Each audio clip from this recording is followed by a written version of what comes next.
Partners in Ministry, a presentation of Josiah White's Quakerdale Foundation, dedicated to growing ministry support networks, introducing people to a cause that connects with their heart, bringing hope and encouragement to our communities as we seek together to serve as Christ served. Welcome. My name is Dan Smith, and today I'll be talking with Colin Saxton. Colin is the Advancement Officer and Director of North American Ministries of Friends United Meeting. Today, we're going to discuss the need for flourishing congregations and ask the question, how might we work at renewal in the church when congregations are diminishing in number and vitality? Welcome, Colin, and thank you for joining me. Hi, Dan. It's great to be with you. We've got a big topic, and so we're not going to waste any time. We're just going to jump right in it. So what does it mean to be a flourishing congregation? What is that? Yeah, that's a good question. I mean, maybe it's like so many things as you know it when you see it, right? I mean, you understand and you experience it as being flourishing. I know we're going to talk about indicators and things like that later, so I won't get into that. But I think about flourishing congregations in a number of ways. Through FUM, we have a project that we call Flourishing Friends, or to help congregations around issues of renewal.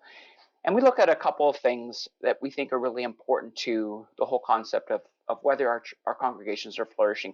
One is around a sense of spiritual formation. You know, are our congregations actually helping people to become like Jesus, which seems like part of the whole point of the Christian faith? And not just individually that we become conformed to the image of Christ, but I think in the New Testament, there's so much emphasis on the idea that as a community, we're being formed. As a body, we're being transformed into the image of Christ in the way that we work together, play together, love one another, all those things that get reflected in our corporate life. And so that's one of them. A second one is just around the whole area of faithfulness. Are we focused on the things that Christ has really called us to? Does it show up in the way we spend our time and energy, our finances, those kinds of things? Do we have a clear sense of mission, and is it related to the work of God in the world that Jesus has called us to? Maybe a third area is what we like to call our kind of our function. Are structures aligned with that sense of mission and purpose? Do we cloud our time and energy with a whole bunch of extraneous stuff that really maybe doesn't have anything to do with being the church?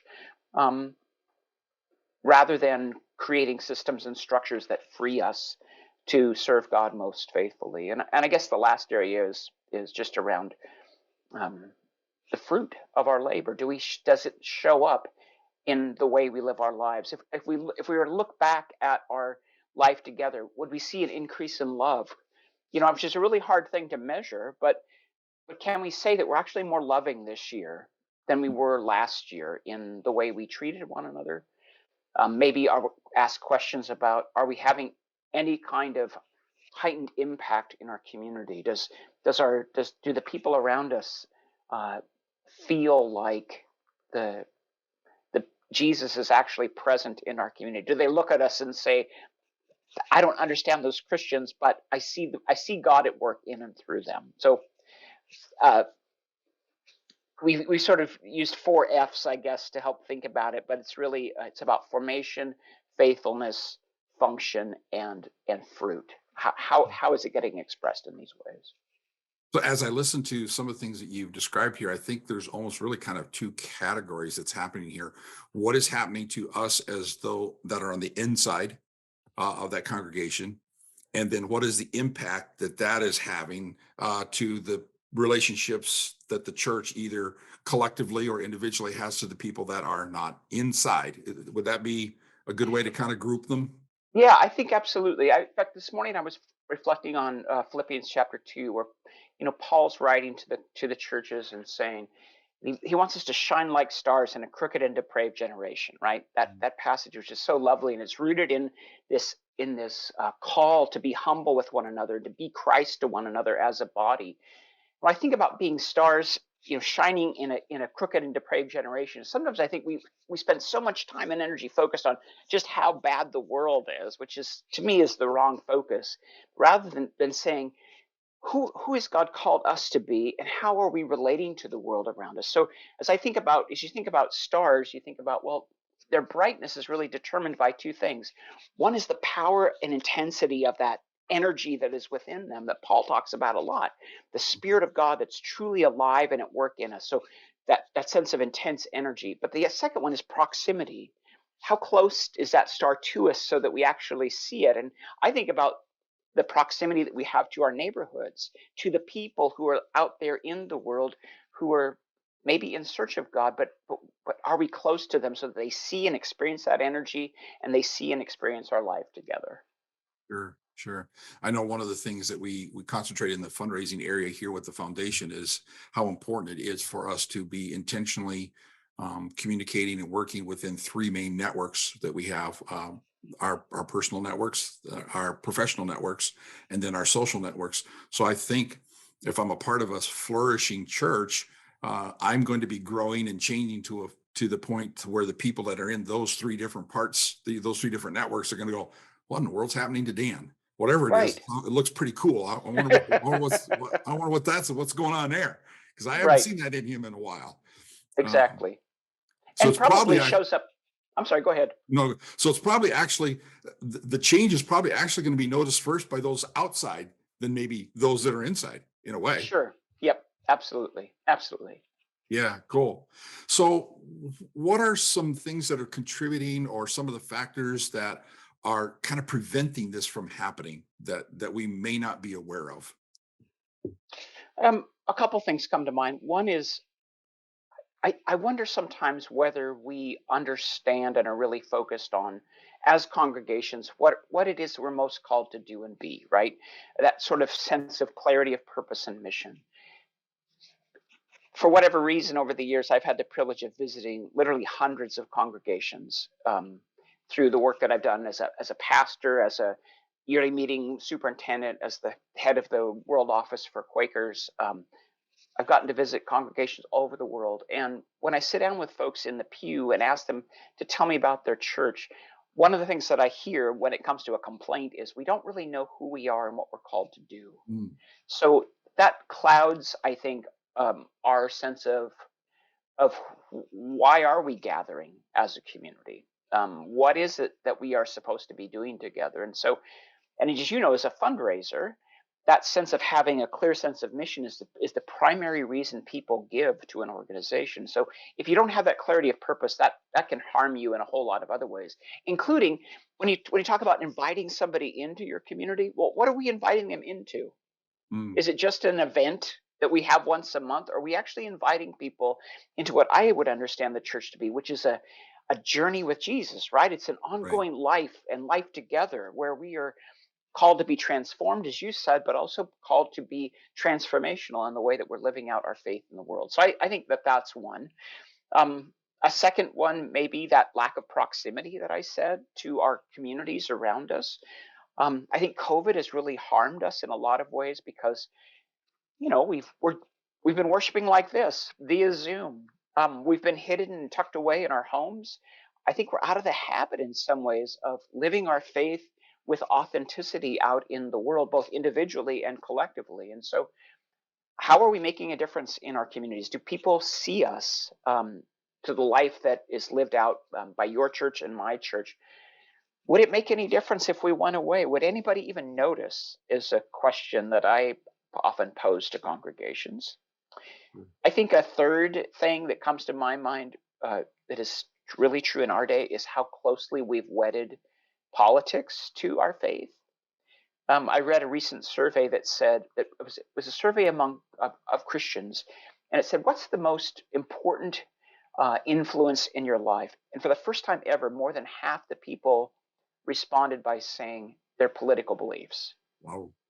which is just stunning to me, right? I mean, I believe that the Bible, or that Christianity, is political in the sense that it changes our relationships with people. That's ultimately what politics means at its core. But when we wed it to a political party or a political agenda, I don't care which side of the spectrum you're on, I think it's harming our faith and our witness, and um, getting us sideways in terms of what we really ought to be focused on. Sure. So, and then I think just the last thing for me is that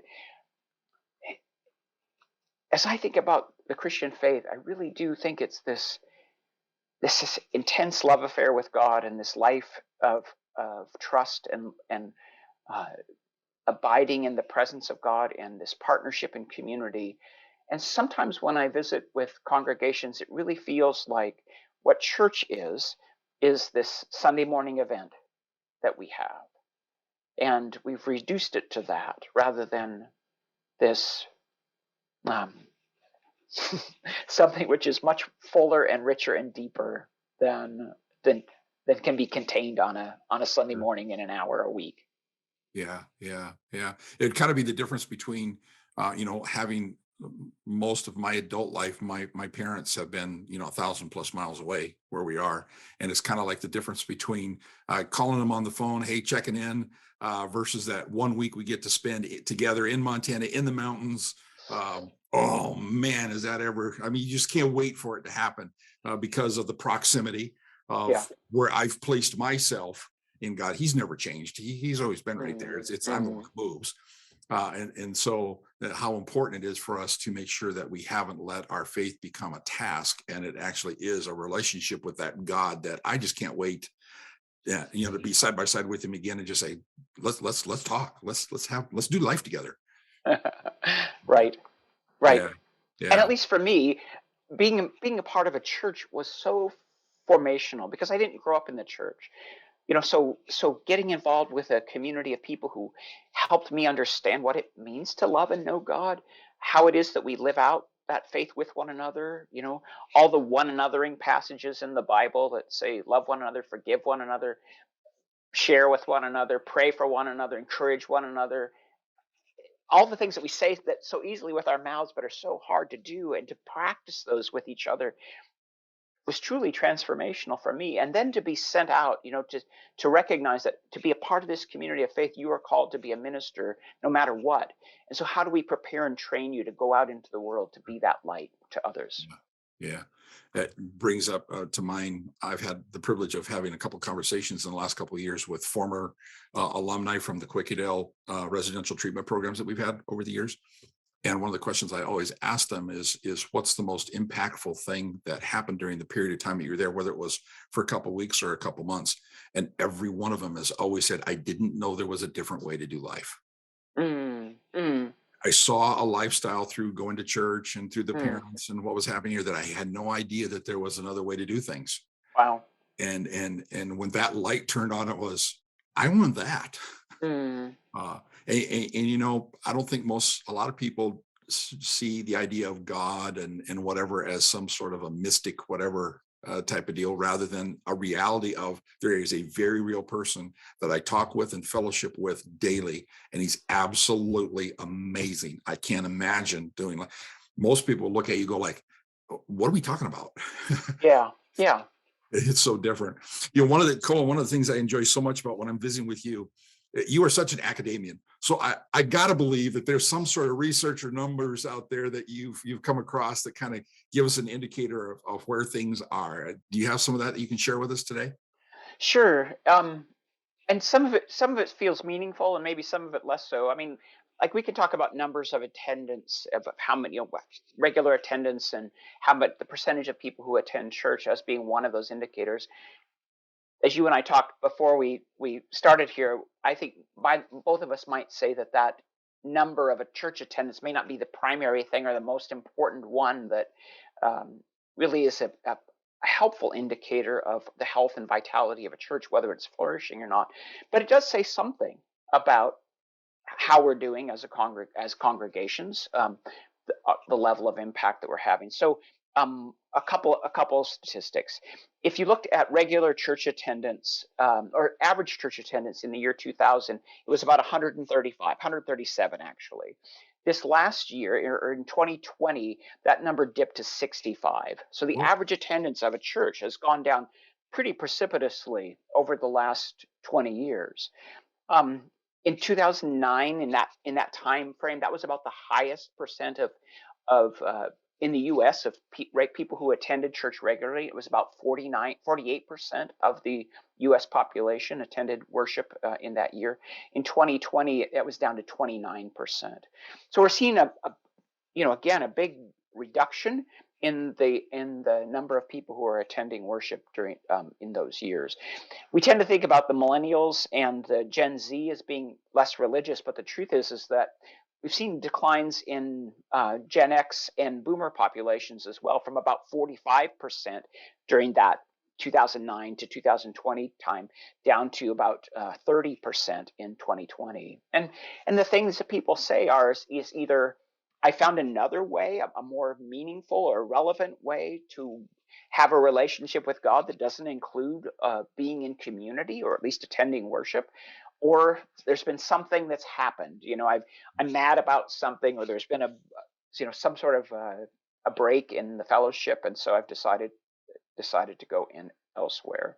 So this growth, this sense of that people are finding other ways, more individualistic ways to worship and experience God, has been a change in our society. I think it's reflective of our pretty radically individualized culture here in the U.S. One of the other things that's really interesting to me is as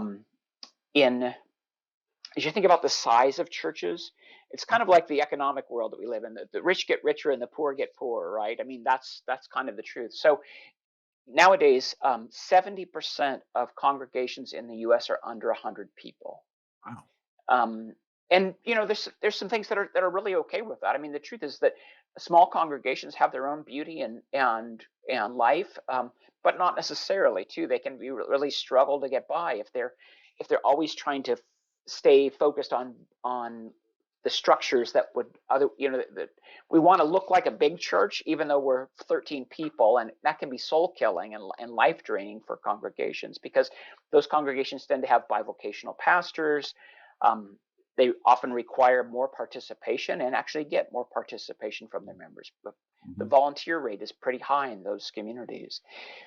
On the other end of the spectrum, of congregations that are 250 and over, that's 10% of the congregations in the U.S., but it makes up 60% of the worshiping population in the U.S. So 60% of Christians in the U.S. attend 10% of the congregations, which is interesting to me. Yeah. So there's stuff that's happening, and there's a sorting, I think, that's happening that is challenging us on lots of fronts. Because on the other hand, you have with those big congregations, you have a fewer number of people who are actually involved in the life of the church. It tends to lead more to that sense of, I'm coming here to be a part of a worship event rather than being meaningfully involved in the congregation. Sure. Well, with that in mind, then, what is it going to take for our local congregations to experience renewal? And does it make a difference whether it's one of those 70% that are, around the 75 to 100 people in a congregation versus the 10% that are 250 and above? I mean, does it make a difference? Yeah, it's a great question. It probably does. I mean, I think there's some common factors, but I do think that there's some that there are some differences. For instance, I mean, I think in smaller congregations, we're going to have to really rethink our structures. We can't expect part-time pastors to do full-time work. We can't have that model anymore that is focused on, let's have the minister to sort of do everything and we'll just be the support person for that minister. That, I don't really think that's a New Testament model anyway, or a healthy one. But I think what I've experienced is a lot of churches that are really struggling with that reality. They just want a full-time pastor, but they can't afford one. And the reality of it is that the number of available pastors is diminishing rapidly in our culture. That's a huge issue facing the church, is we're not cultivating leadership, especially pastoral leadership. And in fact, I think it was in October of 2021, 38% of pastors said that they were thinking about leaving the ministry because they're burned out, they're tired, they're not being financially supported. So we've got to look at our structures, especially in the small churches. I do think that we need to start some conversations about what is that we're called to do and who is it that we're called to be. Um, that more than just writing a mission statement for our church. I mean, everybody's done that, but to really think about how do we bring that sense of mission and purpose into alignment with the way that with the priorities that we set, with the things that we actually do. I think that could be really, really helpful, and something that I hear, at least in my experience, of congregations that they're wishing for. Um, but in terms of thinking about things that I think we could do today, Yeah. I think we ought to be just praying about it, and not just in the sense of, dear God, please help our church, but really seeking God and saying, what is it about our congregation that we need to refocus on? How can we reset ourselves? That's an interesting discussion that I think lots of denominations are having and trying to help their churches say, okay, we've come out of a really interesting, difficult period with COVID, and there's been some losses and there's been some gains by different churches. But here's a great opportunity for us to come before God and to ask seriously in a spirit of worship, who do you want us to be these days? Mm. Um, what are the things that we really need to refocus on? We can't do everything, but we can do some things and really do them well. So lead us, help us discern and understand that, and help us have the courage to be obedient and follow that no matter what. Sure. Yeah. So having a clear mission, starting a conversation, making sure that it's bathed in prayer, both Yep. individually and collectively, going before God. As we begin to do those things, are there some typical indicators that we can look at that might give us an idea that we're beginning that renewal process, that something really is beginning to happen? Yeah. I think there are. I think they're harder. I think they're harder to assess than the typical ones of budget, bodies, and whatever the other B word is that we typically look at. Are our numbers growing, Mm. kind of thing. Or building is the other one. Do we have a building that we like? Um, one that I would pose that I think is really, really important right now is, are we seeing reconciliation happen in Mm. our church? My sense is that one of the biggest barriers to the vitality of the church, both in inwardly in terms of our relationship with one another, and also in terms of our witness to our community, is the division that we have. Mm. Um, I can tell you from experience how many times, I can't tell you how many times, but I can say that there's been many times when I've walked into a congregation to visit them, and you can feel the tension in the room. Mm. We've not been willing to in a loving and intentional and caring way address some of the brokenness that is there, which just seems so central to our experience as Christians, right? The Yeah. thing that One of the things that I like to say is that being a Christian doesn't mean that we won't have conflict. It simply changes the way that we'll deal with the conflict, right? Sure. And you read the Bible, and it's a book full of conflict. And so, but the question is, are we managing it? Are we reconciling in a way that we are called to? So, I think an indicator is we're seeing relationships restored and healed. Sure. Would be Yeah. one. I think that there's a sense of measuring in some way, the sense that this community actually matters to my growth and life and my sense of faithfulness. There was a survey done a few years ago within a group of young people from my tradition, friends, who said that the church made no practical difference in their lives, and that's why they were leaving. Mm. Well, that's just a horrifying analysis to me. It's so outside of my experience personally. So how do we turn that around? How do we invite a conversation with young people that says, without saying, okay, we'll do whatever you want, but to say, within the framework of discipling you and of helping you become faithful to Christ as your Lord and Savior and teacher, how do we redesign this fellowship in a way so that being a part of it actually is crucial to your growth?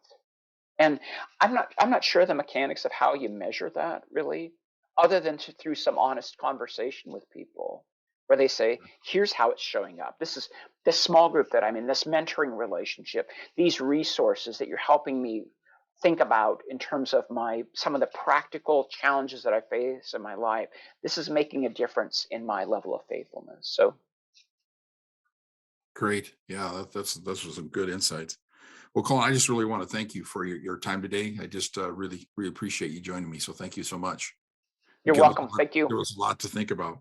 If you've got any questions or if you'd like to learn more on this topic, I'd encourage you to contact Colin using the information that you see right here on the screen, or you can find it in the show notes on the episode that's on our website, or you can find it in the description of this YouTube video. So again, Colin, thank you for joining me. Thank you for taking the time to watch this podcast. And until next time, let's get out there and serve as Christ serves. This has been a presentation of Partners in Ministry, a podcast of Josiah White's Quakerdale Foundation.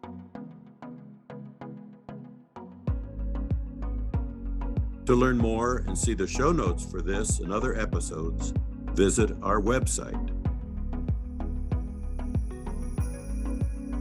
To stay informed of up and coming broadcasts, subscribe to our e-newsletter. To invest in our mission, donate today.